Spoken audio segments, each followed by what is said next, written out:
नमस्कार, मैं आपके साथ विभा उपाध्याय और आप देख रहे हैं न्यूज़ 18 बिहार झारखंड का डिजिटल प्लेटफॉर्म। ये किसी फिल्मी कहानी से ज़रा भी कम नहीं, जहां सोनम की चर्चा मर्डर मिस्ट्री को लेकर बार बार हो रही है। जिस तरीके से हत्या की पूरी साजिश रची गई, उसके बाद कई सवाल खड़े हुए। उन सवालों में कई खुलासे भी हुए, जिसे जानकर और सुनकर आप हैरान हो जाएंगे।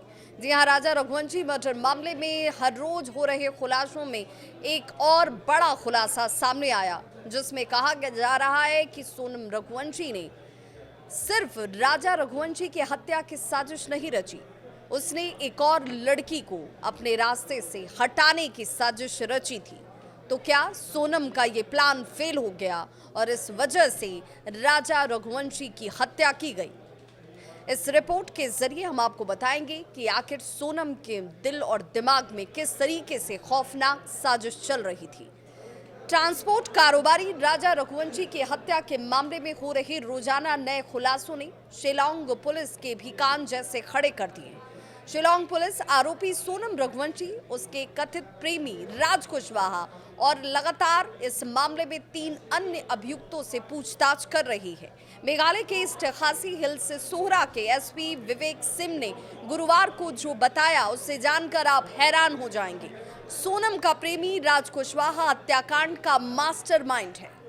सोनम ने पूछताछ में इस बात को भी कबूला कि उसने परिवार के दबाव में राजा से शादी की थी। शादी से 11 दिन पहले सोनम और राज ने हत्या की इस पूरी व्यूह रचना को बनाया, जिसमें कैसे राजा रघुवंशी की हत्या की जानी है, वो टाइमिंग क्या होगी, लोकेशन क्या होंगे, ये सब कुछ तय किया गया। पुलिस ने 2 जून को राजा का शव बरामद किया। वहीं इस मामले में एक और चौंकाने वाली बात सामने आ गई। सोनम और राज ने राजा के अलावा एक महिला को भी मारने के प्लान बनाए हुए थे।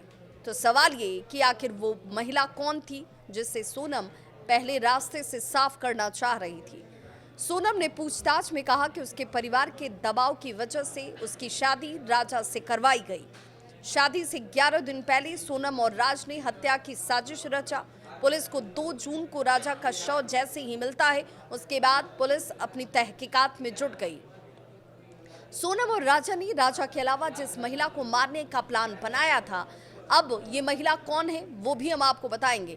राजा हत्याकांड मामले में शिलांग पुलिस का ये खुलासा सभी को चौंका देता है कि कितनी शातिर है सोनम, जिसके दिमाग में ये खूनी वारदात की पूरी प्लानिंग जैसे तैयार थी।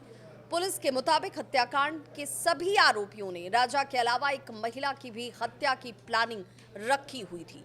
आरोपियों ने एक महिला को मारकर गाड़ी के साथ जलाने या फिर नदी में बहाने की योजना बनाई थी, जिससे लोगों को ये लगे कि राजा के साथ सोनम की भी मौत हो चुकी है। आपको बता दें कि राजा की हत्या के बाद सोनम गुवाहाटी से पटना और फिर लखनऊ होते हुए इंदौर पहुंची। 26 मई से लेकर 8 जून तक इंदौर में वो रहती है।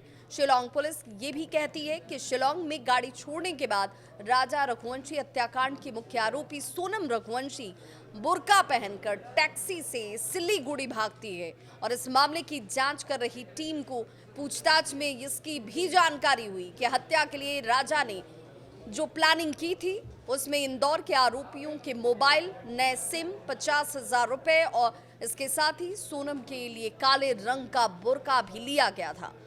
हत्याकांड का आरोपी विशाल ये बुर्का सोनम के लिए शिलांग के लेकर पहुंचा था और ये भी कहा गया कि सोनम शुरू से ही राजा को रास्ते से हटाने की इस योजना में लगी हुई थी।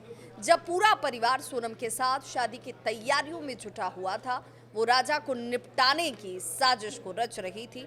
लेकिन अब इस खुलासे से ये साफ हो गया कि सोनम ने सिर्फ राजा रघुवंशी को ही हटाने की प्लानिंग नहीं की थी, बल्कि इस पूरे हत्याकांड से अपने आप को भी दूर करने का उसने पूरा प्लान तैयार किया हुआ था, जिसमें दूसरी लड़की की हत्या कर उसे स्कूटी के साथ जलाकर अपनी पहचान, अपने नाम, सब कुछ खत्म करने की प्लानिंग सोनम की तरफ से रची गई थी, जिसे पुलिस ने अब सबके सामने ला दिया है।